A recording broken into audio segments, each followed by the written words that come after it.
La malédiction de Margaret Sullivan. Un groupe d'amis, liés par une disparition tragique dans le passé, commence à recevoir de mystérieux appels téléphoniques à 3h33 du matin.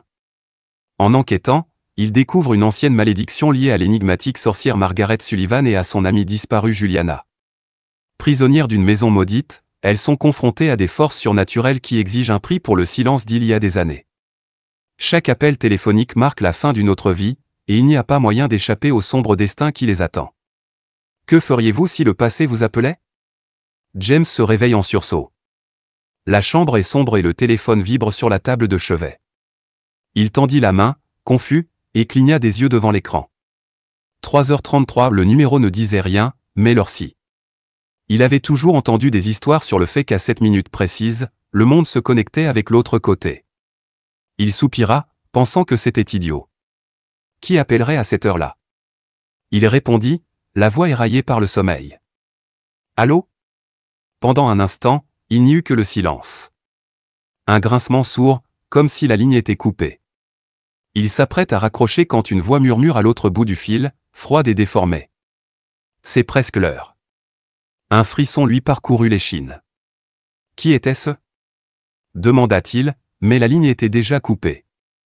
James resta immobile un moment, fixant le téléphone, essayant de comprendre. Trop? Essayant de se débarrasser de ce mauvais pressentiment, il se remit sous les couvertures et ferma les yeux, le cœur battant toujours aussi vite. Le lendemain matin, la lumière du soleil semble effacer sa peur. Il se leva, se fit un café et se prépara à aller travailler, jusqu'à ce que son téléphone vibre à nouveau, cette fois avec un message de son groupe d'amis de l'ancienne école. Les gars, est-ce que quelqu'un d'autre a reçu un appel étrange ce soir? 3h33 du matin. James s'est figé. C'était Mark, l'un des amis qu'il n'avait pas vu depuis des années. Les réponses s'enchaînent. Oui, j'ai reçu un appel. Moi aussi. Qu'est-ce que c'est que ça? James sent son estomac se retourner. Ce n'était pas une coïncidence. 4 de ses amis, Mark, Luna, Chris et Amanda, avaient reçu le même appel au même moment. Et ils étaient tous aussi troublés que lui. Bientôt, le groupe commença à débattre de ce que cela pouvait signifier, jusqu'à ce qu'Amanda suggère quelque chose qu'aucun d'entre eux ne voulait vraiment envisager. Pensez-vous que cela a quelque chose à voir avec Juliana? Le nom planait comme une ombre lourde sur la conversation. Juliana. La fille qui a disparu au lycée. Ils n'ont jamais parlé de ce qui s'est passé, et le souvenir a été balayé avec le temps, jusqu'à aujourd'hui. Jusqu'à ce fichu coup de fil à 3h33 du matin. James sentit sa poitrine se serrer. Il ne voulait pas rencontrer ses amis pour en discuter, mais il savait que c'était inévitable. Le passé, semblait-il, frappait à la porte. Et cette fois, il ne s'en irait pas sans réponse. L'après-midi était froid et nuageux lorsque le groupe d'amis se retrouva au pub de la ville, celui-là même qu'ils avaient l'habitude de fréquenter au lycée. James arriva le premier, nerveux, les yeux attentifs à tout ce qui sortait de l'ordinaire. Il sentait une lourdeur dans l'air, comme si quelque chose d'invisible les guettait. Mark arrive ensuite, aussi secoué que Jack. « Tu crois que c'est une blague ?» demanda-t-il en s'asseyant sur la chaise. « Je ne sais pas quoi penser, » répond James. « Mais 5 appels téléphoniques en même temps? Ce n'est pas une coïncidence. » Luna et Chris arrivèrent bientôt, apportant avec eux la même tension. Amanda fut la dernière à apparaître, plus pâle que d'habitude. Lorsque tout le monde fut réuni, le silence s'installa autour de la table. Personne ne voulait être le premier à parler, jusqu'à ce qu'Amanda brise enfin la glace. « Il faut qu'on parle d'elle, » dit Amanda, la voix tremblante. Juliana. Ce nom jeta à nouveau une ombre sur la table, comme si l'air était soudain devenu plus dense. Chacun se déplace sur sa chaise, mal à l'aise. Personne ne veut aborder le sujet. Le nom qu'ils avaient juré de ne jamais prononcer après ce qui s'était passé. Quel est le rapport avec elle? Demanda Luna nerveusement. C'était il y a si longtemps. Elle a disparu. La police n'a jamais rien trouvé. Mais nous savons que ce n'était pas que cela, n'est-ce pas? Marmonne Mark en regardant le fond de son verre. Nous étions là. Nous avons vu ce qui s'est passé. Le cœur de Jacques se met à battre plus fort. Les souvenirs qu'il avait essayé d'enfouir lui revenaient maintenant, un par un. La nuit dans la forêt, les rires qui se sont soudain transformés en cris, et puis... Juliana a disparu. On ne l'a jamais revue. Ils n'en ont pas parlé par la suite. Jamais. Il était plus facile de faire comme s'ils ne savaient rien, comme s'il s'agissait d'une tragédie inexpliquée. Et si, Chris hésite, regarde autour de lui comme s'il avait peur d'être entendu. Et si ces appels étaient une sorte d'avertissement? Et si Juliana n'était jamais partie? Amanda regarda directement James, les yeux pleins de peur. Et si elle revenait? Pour nous faire payer? Le silence s'abattit lourdement sur la table. Jacques sentit des sueurs froides perler dans son dos. Tout le monde savait au fond de soi que quelque chose n'allait pas cette nuit-là, mais il n'avait jamais eu le courage de l'admettre. Aujourd'hui, il semblait que le passé ne resterait pas enfoui plus longtemps. Les appels téléphoniques n'étaient qu'un début. Juliana, ou ce qu'il en restait, voulait quelque chose. Et il savait qu'il ne pourrait pas fuir longtemps. L'horloge sonna un peu plus de minuit lorsque James, Mark, Luna, Chris et Amanda décidèrent de se rendre à l'ancien dépôt de disques de la ville. Il était fermé depuis des années, mais en poussant un peu la porte arrière, ils réussirent à y entrer. La faible lumière des lanternes tranchait sur l'obscurité tandis qu'elle marchait entre les étagères poussiéreuses et les vieux papiers. L'odeur de moisissure était forte, et chaque pas résonnait, leur donnant l'impression que quelque chose était là, avec eux, à les observer. « Que cherchons-nous exactement ?» demanda Luna en jetant un coup d'œil nerveux par-dessus son épaule. « Quelque chose à propos de Juliana ou de sa famille, » expliqua James. « Nous devons comprendre pourquoi ces connexions ont commencé maintenant, tant d'années plus tard. » Amanda fouillait déjà dans une pile de vieilles coupures de journaux, et fut la première à trouver quelque chose. « Voici. » dit-elle, d'une voix basse mais chargée d'urgence. Les autres se sont rassemblés autour d'elle. Il s'agissait d'un article de 1986 sur Margaret Sullivan, une femme qui avait vécu dans la ville avant de disparaître mystérieusement. Accusée de sorcellerie par la communauté, Margaret avait été bannie de sa propre maison, et certains disaient qu'elle avait juré de se venger. L'article mentionnait que la maison de Margaret se trouvait à l'orée de la forêt, la même forêt où Juliana avait disparu. Margaret Sullivan. Je me souviens de ce nom, murmura Mark. Mes parents parlaient d'elle comme d'une légende locale. Ils disaient que sa maison était maudite. Jacques fronce les sourcils, reliant les poings dans sa tête. Et si Juliana était liée à tout cela?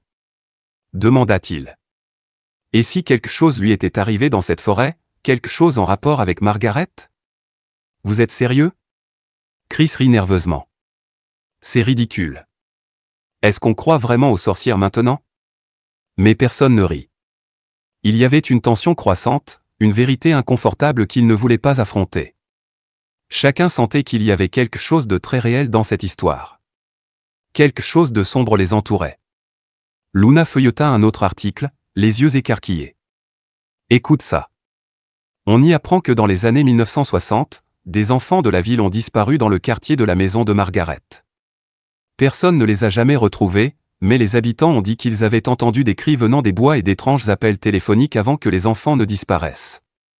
James a senti un nœud dans son estomac.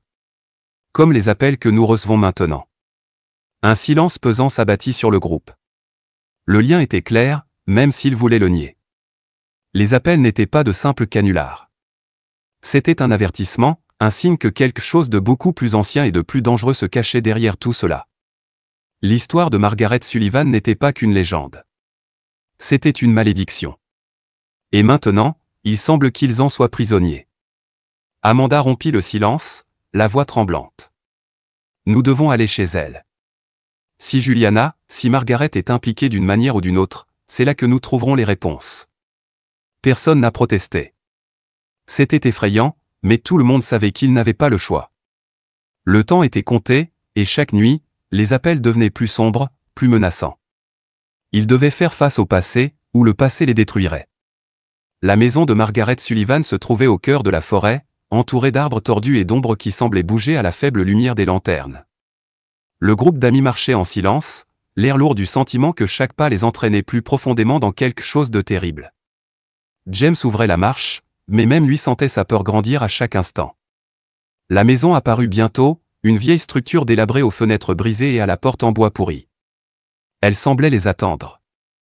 C'est de la folie, murmure Chris, en essayant de cacher la nervosité dans sa voix. On va vraiment entrer dans la maison d'une sorcière? Nous n'avons pas le choix, répond Amanda, les yeux fixés sur la maison. Si Juliana est liée à tout cela, nous devons savoir ce qui s'est passé. Les mains tremblantes, James poussa la porte qui grinça comme un long cri. L'odeur de pourriture emplit l'air lorsqu'ils pénétrèrent dans la pièce sombre et poussiéreuse. Les murs étaient couverts d'étranges symboles dessinés à la main. Un sentiment d'oppression régnait dans la pièce, comme si quelque chose d'invisible les observait. C'est mal, très mal, chuchota Luna, ses yeux scrutant les symboles sur les murs. Alors qu'elles avançaient, Amanda trouva quelque chose sur une vieille table en bois, un livre en cuir usé, le journal intime de Margaret Sullivan.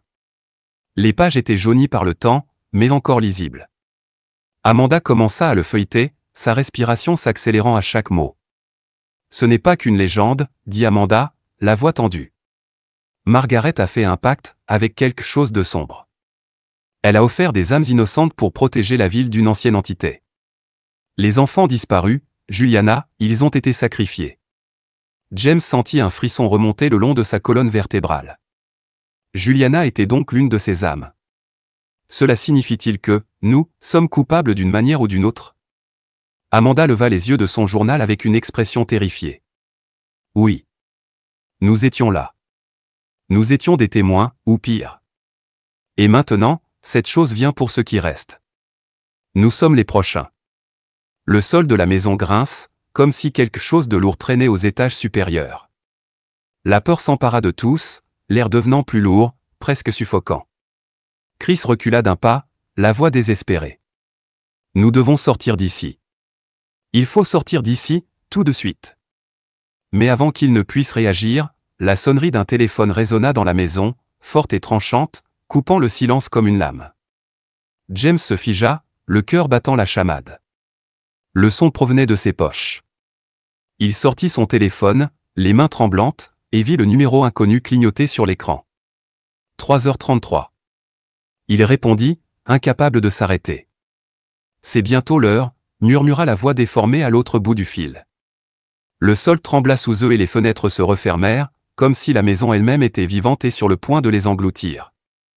Non, ce n'est pas possible, marmonna James en raccrochant le téléphone, mais il savait déjà que la maison de Margaret n'était pas seulement un endroit oublié. C'était un portail. Un portail vers quelque chose de bien pire. Et ils étaient pris au piège. Le temps était compté. La maison de Margaret était vivante maintenant. Le sol tremblait comme s'il respirait, les murs semblaient se rétrécir et des bruits de pas résonnaient dans tous les coins. James, Amanda, Mark, Luna et Chris étaient paralysés par la peur, chacun retenant son souffle, comme si le moindre mouvement pouvait déclencher quelque chose d'encore plus terrible. « Il faut sortir !» cria Chris en courant vers la porte. Mais au moment où il l'atteignait, la porte se referma avec fracas. Verrouillée. C'était comme si la maison ne voulait pas les laisser partir. Les chuchotements commencèrent, venant de tous les côtés, doux et inquiétants, comme s'il s'agissait de voix anciennes qui les attendaient. « Elle est là !» murmure Amanda, serrant fort le journal de Margaret. « Juliana, ou ce qu'il en reste.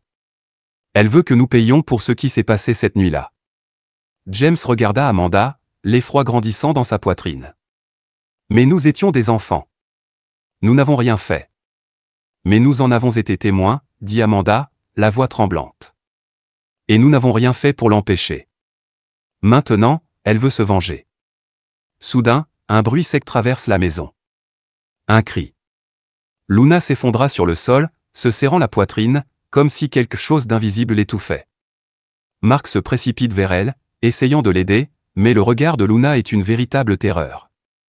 Mark cria « Non », alors que Luna restait immobile, les yeux vitreux dans un vide effrayant.